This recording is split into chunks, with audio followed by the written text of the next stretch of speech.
یہ قومی اسمبلی میں بات کر رہے تھے اور انہوں نے پاکستان تحریک انصاف والوں کو کہا کہ اگر ایسے ہی آپ کریں گے جیسے آپ کر رہے ہیں، یعنی پاکستان تحریک انصاف والے کیا کر رہے ہیں، یہ اسمبلی میں احتجاج کر رہے ہیں، سینٹ میں احتجاج کر رہے ہیں، یہ سڑکوں پہ احتجاج کر رہے ہیں، اور اس کے علاوہ یہ عدالتوں سے اپنا حق مانگ رہے ہیں کہ عمران خان صاحب سے ہماری ملاقات کروائی جائے، تو یہ نہ ہو۔ انہوں نے یہ کہا کہ تب باہر آئے گا جب عدالتیں چھوڑیں گی، نہیں چھوڑیں گی تو باہر نہیں آئے گا، اور یہ نہ ہو کہ آپ کو اس کی یعنی عمران خان کی قبل از وقت فاتحہ پڑھنی پڑے۔ تو یہ ہمارے وزیر ریلوے بتا رہے ہیں۔ وزیر ریلوے نے کہا کیا ہے اس معاملے میں، میں چاہوں گا آپ ان کی زبان سے سنیں۔ تو اگر یہی زیادہ شوق آپ کو رہا تو آپ کو قبل از وقت فاتحہ پڑھنی پڑے گی، تو اس وقت سے بچیں کہ آپ کو کل از وقت فاتحہ نہ پڑھنی پڑے، کل از وقت فاتحہ نہ پڑھنی پڑے، کل از وقت فاتحہ نہ پڑھنی پڑے۔ اب یہ جو وزیر ریلوے نے بات کی ہے حنیف عباسی صاحب نے، اس پر مجھے بات کرنی ہے۔ دیکھیے، زندگی اور موت یہ ہے اللہ کے ہاتھ میں۔ کوئی شخص 72 برس کی عمر میں جیل میں سزا پاتا ہے 14 برس کی، اور اگر 14 برس کی سزا پوری ہو یا وہ 14 برس کے بعد لٹ سے جیل سے باہر آئے تو وہ 86 برس کی عمر میں باہر آئے گا، 84 برس کی عمر میں باہر آئے گا، یا 5-6 سال تو باہر نہیں آئے گا تو وہ باہر آئے گا کوئی 78 برس کی عمر میں۔ تو اس طرح کی باتیں ہمارے ہاں کی جا رہی ہیں، یا وہ اب جیل سے زندہ باہر نہیں آئے گا، یہ بھی ہمارے ہاں بعض لوگوں نے بات کی ہے۔ میں نے آپ سے گزشتہ کچھ عرصے میں کچھ معلومات اور کچھ لوگوں کے بیانات کی بنیاد پہ کہا تھا کہ ایک بہت اہم شخصیت نے مجھ سے یہ کہا کہ انہیں یہ نظر نہیں آتا، اور وہ بہت اہم شخصیت ہے، اور انہوں نے رائے دیتے ہوئے کہا کہ انہیں یہ نظر نہیں آتا کہ عمران خان صاحب جو ہیں وہ جیل سے باہر آ سکیں گے۔ تو میں نے ان سے پوچھا کبھی؟ انہوں نے کہا بالکل مجھے نظر نہیں آتا، جس طرح کی پاکستان تحریک انصاف سیاست کر رہی ہے، کہ وہ کبھی باہر آ سکیں گے۔ تو یہ بات ان کی میں نے سن کر کہا، میں نے کہا کیا یہ درست ہوگا؟ انہوں نے کہا درست ہوگا یا نہیں ہوگا میں اس پر بات نہیں کر رہا۔ آپ نے مجھ سے پوچھا ہے کہ کب آپ کو ممکنہ طور پر عمران خان صاحب باہر آتے ہوئے نظر آ رہے ہیں، تو مجھے نظر نہیں آ رہے باہر آتے ہوئے۔ انہوں نے کہا ہونے کو تو اس ملک میں یہ بھی ہو سکتا ہے کہ عمران خان اگلے دن باہر ہو، لیکن مجھے یہ ممکن نظر نہیں آ رہا کہ عمران خان صاحب باہر آئیں گے اور کبھی باہر آئیں گے۔ یہ بات ہو رہی تھی۔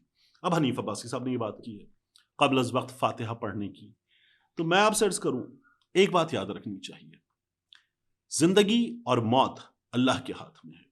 دوسرا، قرآن میں اللہ رب العزت نے فرمایا ہے کل نفس ذائقۃ الموت، ہر جاندار کو، ہر ذی روح کو موت آنی ہے، اسے موت کا مزہ چکھنا ہے۔ تو یہ اللہ کا قانون ہے، اللہ کا فیصلہ ہے، یہ سب کے ساتھ ہونا ہے، جو آیا ہے اسے جانا ہے۔ اگر یہ ہوتا معاملہ کہ کوئی شخص ایسا ہوتا کہ جسے نہیں جانا، تو وہ شخصیت پھر اللہ رب العزت کے محبوب نبی کریم صلی اللہ علیہ وآلہ وسلم، وجہ وجود کائنات نبی کریم صلی اللہ علیہ وآلہ وسلم کی ذات ہوتی کہ وہ لوگوں کی رہنمائی کرتے ہی چلے جاتے، اور اللہ رب العزت لوگوں کے درمیان رحمت بنا کر بھیجے گئے اپنے حبیب کو رکھتے۔ اگر یہ ان کے ساتھ معاملہ نہیں ہے تو ظاہر ہے کہ کسی کے ساتھ ہی معاملہ نہیں ہے۔